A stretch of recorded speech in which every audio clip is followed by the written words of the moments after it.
여하튼 뭐 작은 당인데 그렇게 뭐 갈등을 하고 있다니 한번 저희가 짚어봤고요. 여하튼 잘 해결하시면 좋겠다라는 말씀을 좀 드리면서 워낙 위중한 뉴스가 많아서 저희는 이제 내란 속으로 들어가도록 하겠습니다. 어제 너무 제가 황당무계인데 오늘 아침 한겨레 신문 일면 머릿 기사의 제목이 내란이 아니라 소란이다. 어제 그 기자들을 그 석동현 변호사가 불렀던 모양이죠. 일부 기자들과 만났습니다. 티타임 비슷한 걸 했더라고요. 법조 기자들을 부른 건가요? 네, 아마 취재를 간 기자들이랑 같이 이렇게 이야기를 좀 나눈 것으로 보이는데요. 이제 그 워딩이 돈 거죠. 그러니까 너무 기가 막힌 수준의 워딩이 돌았는데 내란은 소란이고 수사는 광기다 이런 주장을 했는데 수사가 생뚱맞다 이런 주장을 했어요. 일단 김은지 기자 이거 어떻게 보세요? 그러니까 아마 저런 기자도 갔었어요 현장에? 저희 기자는 가지 못하고 그러니까 지금 풀을 받아가지고 저도 워딩을 좀 봤었는데요. 그러니까 지금 일관된 전략인 것 같습니다. 김용현 전 장관도 어제 입장을 냈거든요. 근데 본인이 굉장히 부당하게 잠깐 자유를 박탈당해 있다라는 취지의 이야기가 담겨 있는데요. 그러니까 결국 내란 수괴들이 가지고 있는 법정 대응이라고 하는 것이 이것이 1차 방어서는 내란이 아니다. 왜냐하면 폭동이 없었기 때문에 이건 내란죄로 처벌할 수 없다라고 하는 부분인 것 같고요. 아니 그게 폭동이 아니면 뭐가 폭동입니까?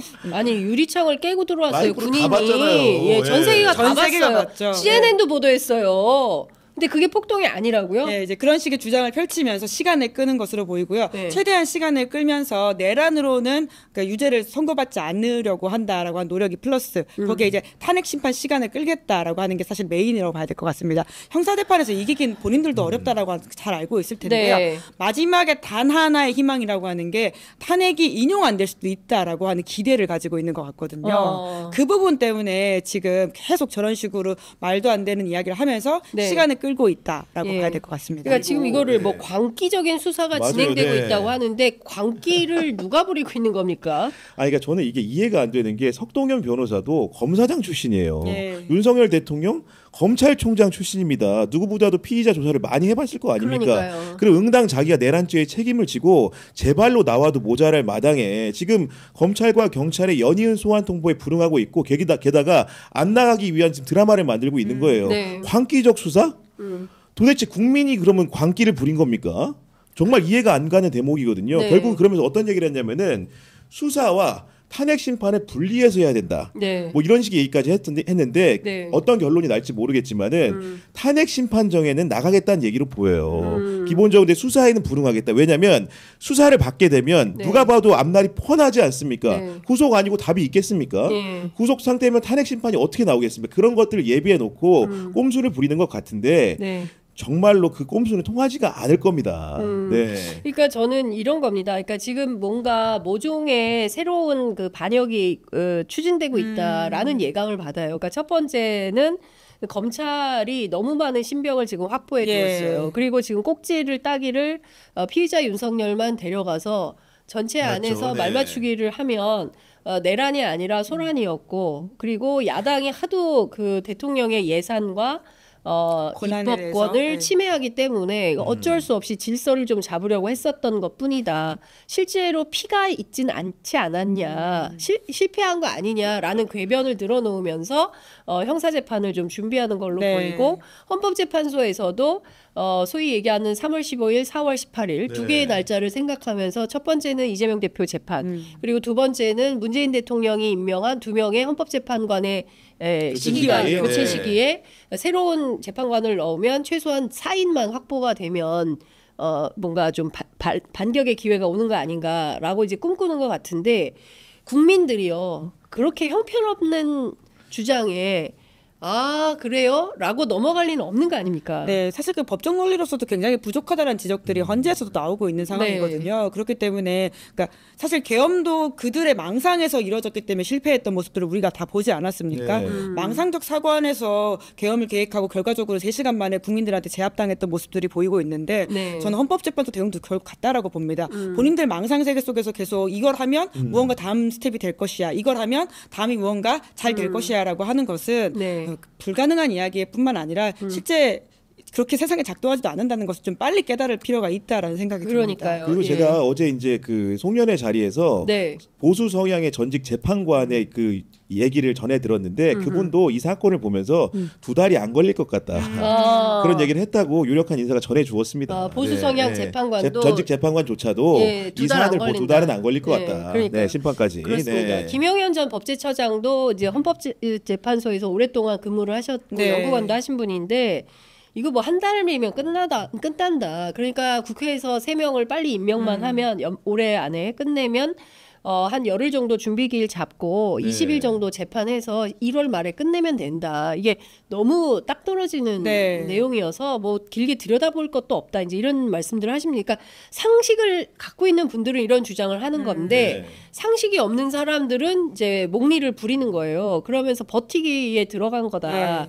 이렇게 볼 수 있을 것 같고 그러나 이것은 우리 국민들에게 결코 통하지 않을 거다. 이미 다 간파당한 꼼수이고요. 그렇기 때문에 가능하지도 않고 근데 다만 이제 많은 분들이 걱정하시는 게 6인 체제가 혹시라도 계속 좀 유지가 되어서 정영식 주심이 만에 하나 다른 생각을 가지고 있는 식으로 해서 헌재 가결이 인용이 되지 않는 상황이 된다라고 하는 것에 대한 걱정이 있기 때문에 빨리 그 3명을 채워야 된다라고 하는 부분에 대해서는 정치권이 좀 염두에 둬야 될 것 같습니다. 아니 그러니까 중요한 것은 권성동 원내대표의 태도인 것 같아요. 어제 우리 그 정치비상구에서도 얘기했지만 지금 자기가 뭐 장관들 다 30분 단위로 불러가지고 보고받고 막 이러면서 마치 대통령이에요?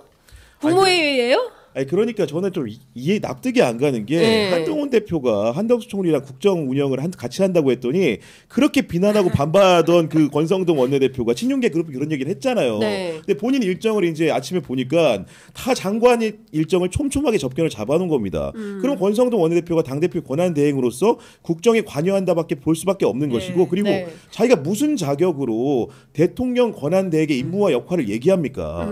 결국은 그리고 이제 아시다시피 헌재라는 것은 대통령목 3인, 국회목 3인, 그다음에 대법원목 3인이 돼 있는 거잖아요. 그러면 국회목 3인이라는 것은 권한 대행이 형식적으로 임명하는 겁니다. 그리고 본인 스스로도 얘기했어요. 박근혜 탄핵 국면에서 그런 얘기를 했음에도 불구하고 이렇게 천연덕스럽게 말 바꾼다는 게 그러니까 저는 이 사람들이 이런 것 같아요. 그러니까 국민들께서 특히 이제 저희 같은 저희가 늘 말씀드리지만 취재 편의점이나 정치비상구나 김은지의 뉴스인이나 이런 프로그램을 여러분들 잘 보셔야 되는 이유가 그러니까 비단 그냥 저희가 이렇게 어떤 편파적으로 어떤 주의나 주장을 설파하려고 하는 것이 아니라 확인된 팩트를 기반으로 뉴스를 가지고 여러분들께 설명을 드리는 거거든요. 그러니까 잘 봐야 되는 대목은 어떤 것이 정의로운 선택인 거냐. 그리고 어떤 사람이 제대로 된 정치를 하느냐. 저희는 현장에 있으니까 늘 정치인들을 보지 않습니까? 그러니까 누가 진짜인지 누가 가짜인지.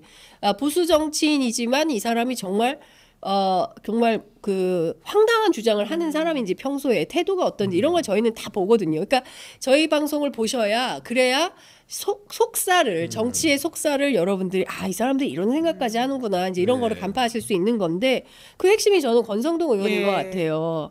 그러니까 정말 이분도 검사 출신 아닙니까? 법을 알 만큼 아는 분이에요. 그런데 이렇게 궤변을 늘어놓고 목리를 부린다는 것 자체가 반격을 저는 꾀하고 있다 이런 생각이 자꾸 드는 거예요. 건조건이죠. 권성동 의원의 지금 하고 있는 모든 발언은 다 과거의 본인 이야기로 다 반박이 가능합니다. 역시.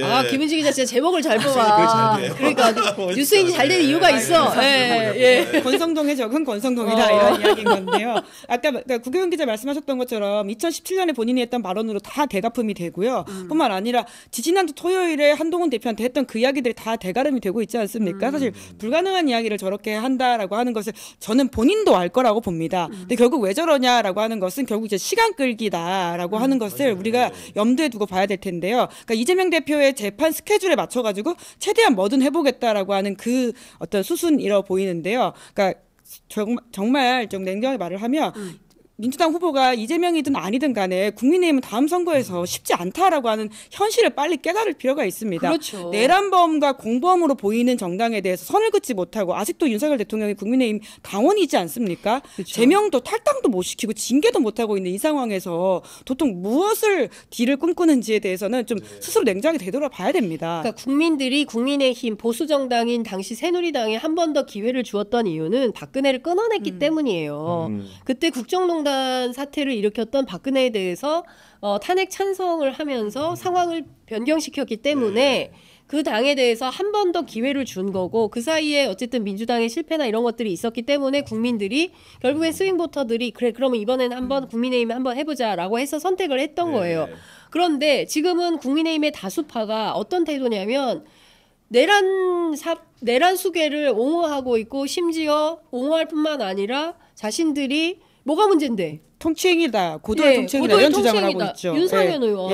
인천 미추홀구 주민들 지켜보겠습니다. 1년이면 까먹는다라고 했는데 과연 국민들이 까먹을지 지켜보도록 하겠습니다. 그러니까 이런기 때문에 저는 이건 선택받기 굉장히 어렵다. 그러니까 이런 여당이 지금 보수 언론도 너무 걱정이 되는 겁니다. 그래서 조선일보 오늘 톱 기사가 제목이 뭐죠?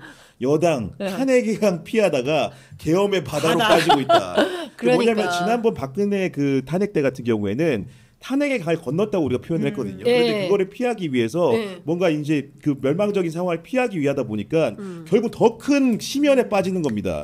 계엄의 바다로. 계엄을 옹호할 수밖에 없는 정당. 내란에 동조한 정당. 맞아요. 이런 표피를 쓰게 되면 결국은 다음 대선 그 이후의 선거들도 가망이 없습니다. 아니, 대선뿐만이 아니에요. 이 다음에 이후에 있을 선거들이 줄줄이 사탕으로 있는데 지방선거면 지방선거, 총선이면 이 자기들 살아올 거라고 믿고 있어요. 1년 지나면 국민들이 다 까먹고 다 찍어주더라. 이런 망동을 부리는 사람들에 대해서 국민들이 안 잊어버릴까요? 다 기억합니다. 선거 때 되면 다 소환돼요. 그럼요. 그러니까 굉장히 정치공학적인 생각밖에 못하고 있는 건데요. 그러니까 지금 국민의힘 의원들의 속내를 보면 야당 괜찮다. 사실 나는 그럼에도 불구하고 다음 선거에서 살아남을 수 있거든. 이 태도이거든요. 왜냐하면 TK를 중심으로 지금 국민의힘이 굉장히 재개편되어 있는 상황이고 그러다 보니 거기서는 당내 경선만 통과하면 무엇이 된다. 이렇게 믿고 있는 것이거든요. 그러면 오히려 야당으로서 나는 당선이 더 쉬운데? 라고 하는 그 사고방식들을 뛰어넘어야 됩니다. 국민들은 지금 다 지켜보고 계시거든요. 그렇습니다. 2016년은 박근혜 대통령은 부패범으로 지금 국정농단 무능하고 부패해서 탄핵됐지만 지금 이건 차원이 다른 내란범입니다. 그러니까 최소 무기징역 받는 그리고 사형 선고가 가능한 범죄이거든요. 무기징역, 무기금고, 사형 이거 3개밖에 없어요. 선택지가 없고. 선택지가 없어요. 뭐 봐주고 이런 게 없어요. 보태서 말씀드리면 특히 수도권에 있는 의원이 몇 명 안 되다 보니까 당협위원장들의 위기의식이 너무 커요. 김근식 서울 송파병 당협위원장 뭐라고 얘기했냐면은 탄핵 반대파의 탄핵 생존법 따라가다가는 향후 50년간 집권 어렵다. 이런 얘기 하고 있고요. 김종혁 경기보양부 당협위원장은 당 망하기 전에는 안 바뀔 거다.